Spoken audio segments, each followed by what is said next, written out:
Hi everyone, it's just Joelle. You're with Dr. RK Powar and Rose is my nickname. A couple of days ago, I posted a picture on one of my social media accounts, and on one side I had the desires and on the other side I had the morals.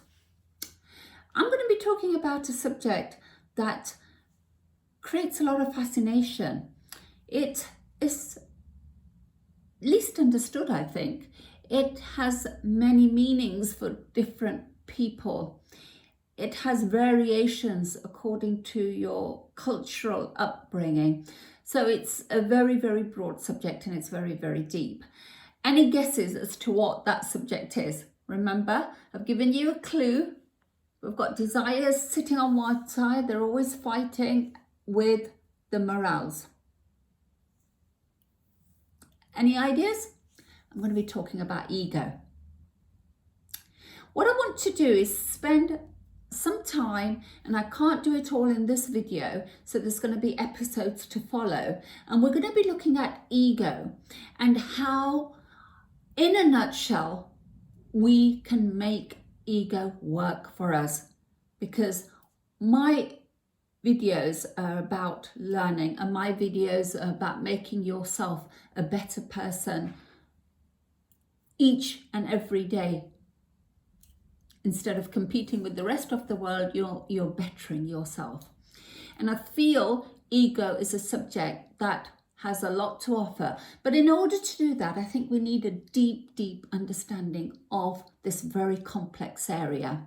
So for me to do that, today, what I'm going to look in this episode is at the contribution made by Sigmund Freud, the father of psychology, along with one of others who have looked at ego in great depth, I should say. So let's start off with my way of making this elaborate subject that Sigmund Freud looked at in the simplest way possible. So as I said, we've got desires on one side and then we've got the morals on one side. What Sigmund Freud said is that we have the Ich, we have the super-Ich, and we have the Ich.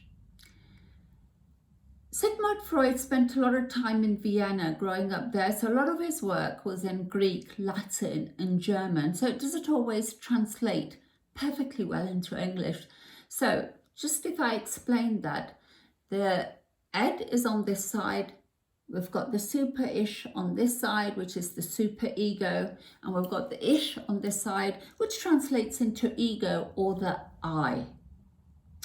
And what Sigmund Freud said is that we, from the day we are born, we are in this battle between desires and our morals.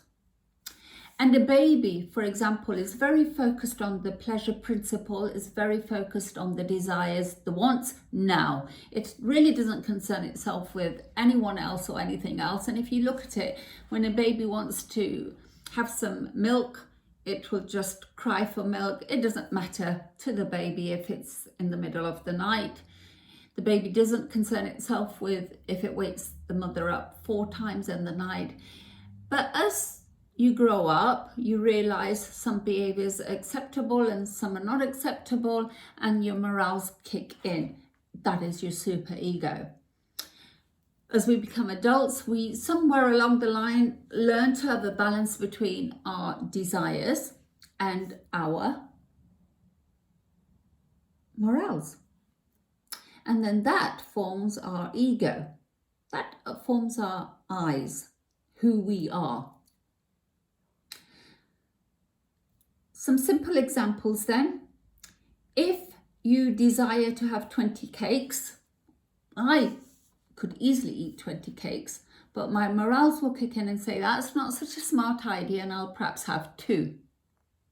Another example is that throughout our life we go through liking a lot of people. If we're in a relationship, we realize we can like someone, but we can't cross the mark. Our morals kick in and tell us that is unacceptable. So what the ego is doing is constantly fighting between these two forces to somewhere conduct itself in a manner in reality in the world it lives in.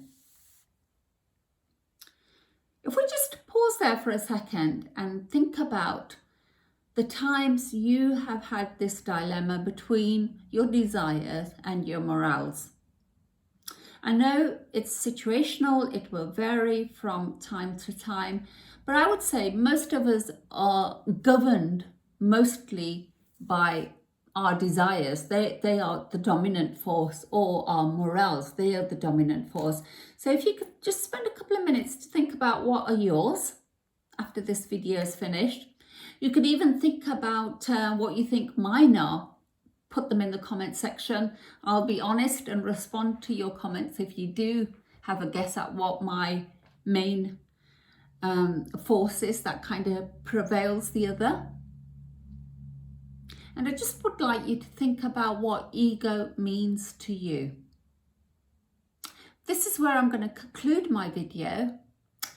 I'm going to be following it up with some more episodes because it's going to be something we're going to take through some learning, and then, as I say, the end result is how we make ego work for us.